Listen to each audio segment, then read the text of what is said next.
സ്വാഗതം മീഡിയ ഗ്രാമത്തിലേക്ക്.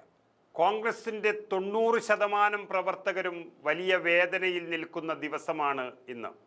കാരണം മറ്റൊന്നുമല്ല, പ്രിയപ്പെട്ട നേതാവ്, പാർട്ടിക്ക് കരുത്തും കർമ്മവീര്യവും നൽകിയ രാഹുൽ മാങ്കൂട്ടം MLA പാർട്ടിയിൽ നിന്നും പുറത്തുപോയിരിക്കുന്നു.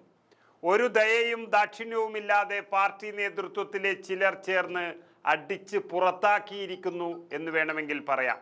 റിപ്പോർട്ടർ TVയും സഖാക്കളും BJPക്കാരും രാഹുൽ മാങ്കൂട്ടത്തിനെ മാത്രം ലക്ഷ്യം വെച്ചൊരുക്കിയ ഒരു കെണിയിൽ കോൺഗ്രസ് നേതാക്കളുടെ സഹായത്തോടെ അതിൽ വീണതാണ് ഇവിടം വരെ എത്തിയിരിക്കുന്നത്.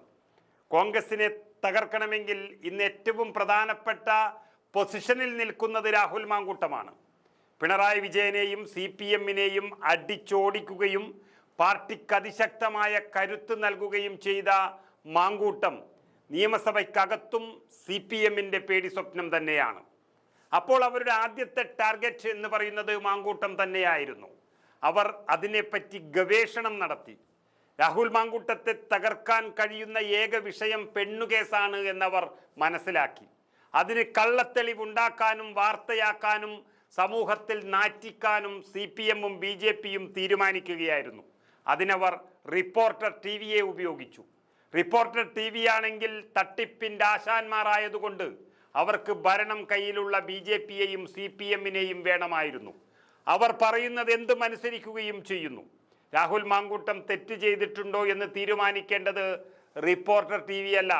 ഇതിൽ പ്രധാനമായും മാങ്കൂട്ടത്തിനെതിരെയുള്ള നീക്കങ്ങൾ പൊളിയുന്നു എന്ന് ഉറപ്പിക്കുന്നത് 3 കാര്യങ്ങളാണിപ്പോൾ.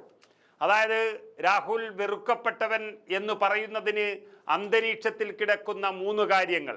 അതിലൊന്നാമത്തേത്, വിദ്യാർത്ഥി യുവജന നേതാവ് മാത്രമായിരിക്കുന്ന സമയത്ത്, അതായത് MLA ഒന്നും അല്ലാതിരിക്കുന്ന സമയത്ത് വർഷങ്ങൾക്ക് മുൻപ് ചില വാട്സാപ്പ് ചാറ്റുകൾ നടത്തിയിരുന്നു രാഹുൽ മാങ്കൂട്ടം.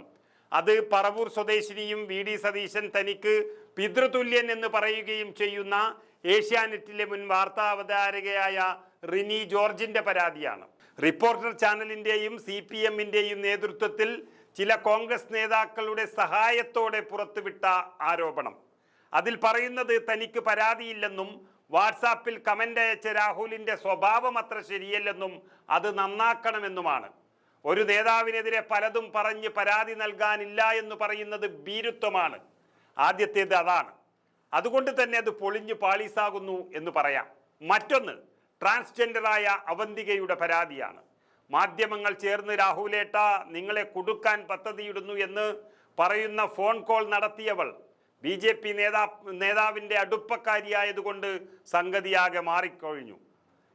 രാഹുലിനെ നശിപ്പിക്കാൻ BJPയുടെയും CPMന്റെയും സഹായത്തോടെ അതേ മണ്ഡലത്തിൽ പെടുന്ന ഒരാൾ രംഗത്തിറക്കിയവളെ രാഹുൽ തന്നെ തീർത്തു കൊടുത്തിട്ടുമുണ്ട്. ഏതെങ്കിലും ഒരാൾ ഇവരോടൊക്കെ ബലാത്സംഗം ചെയ്യാൻ വേണ്ടി ഹൈദരാബാദിലേക്ക് പോകാം എന്ന് പറയുമോ?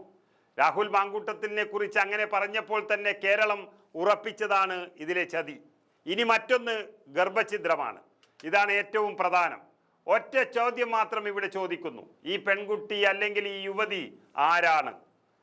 അവൾക്കാണെങ്കിൽ പരാതിയില്ല, ശബ്ദം തന്നെയില്ല. ആദ്യം പറഞ്ഞു ഏഷ്യാനെറ്റിലുള്ള ജോലിക്കാരിയാണ് എന്ന്. അവിടെ അങ്ങനെ ഒരു ജോലിക്കാരിയെ ഇല്ല എന്ന് പിന്നീട് കണ്ടെത്തി. പിന്നീട് പറയുന്നു ജനം TVയിലെ സ്റ്റാഫാണ് എന്ന്. അപ്പോൾ തന്നെ ഗൂഢാലോചന ഏകദേശം മനസ്സിലായി കഴിഞ്ഞു.